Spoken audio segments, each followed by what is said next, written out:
11 Maart, lesse wat ons van dag tot dag leer. Afhanklikheid van God. Want sonder my kan julle niks doen nie. Johannes 15 vers 5. Die eerste les wat mens moet leer, is die les van afhanklikheid van God.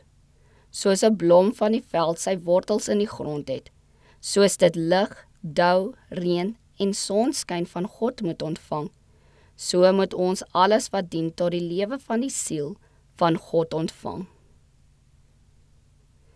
Die teenwoordigheid van God word vir die Christen gewaarborg. Hierdie rots van geloof is die lewende teenwoordigheid van God. Die swakkes kan daarop reken. Hulle wat dink hulle is die sterkste, kan die swakste word, tensy Christus hulle bekwaamheid en verdienstelikheid is. Dit is die rots waarop ons met welslaag kan bou. God is naby ons in Christus se soenoffer, in sy bemiddeling, in sy liefdevolle, tere heersende mag oor die kerk.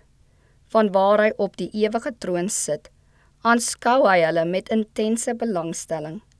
Solank as die lede van die kerk in geloof deur Jesus Christus, eerder as deur die menings, versinsels en metodes van mense gevoed word, as hulle besef dat God in Christus naby is en net op hom vertrou, sal hulle dieselfde lewende verbinding met Christus hê as die rank met die wynstok.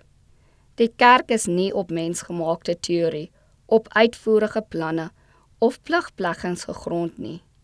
Hy vertrou op Christus, sy geregtigheid. Hy staan op geloof in Christus en die poorte van die doderyk sal dit nie oorweldig nie. Die krag van elke siel skuil in God en nie in 'n mens nie. Stil wees en vertroue sal die krag wees van almal wat hulle harte aan God gee. Christus het nie net toevallig belangstelling in ons nie, maar belangstelling wat sterker is as die van 'n moeder vir haar kind. Ons Heiland het ons met menslike lyding en droefheid, met belediging, verwyt, mishandeling, bespotting, verwerping en die dood gekoop. Hy waak oor u sidderende kind van God. Hy sal u onder sy beskerming veilig bewaar. Ons menslike swakheid sal nie ons toegang tot die hemelse Vader verhinder nie, want Christus het gesterf om vir ons in te tree.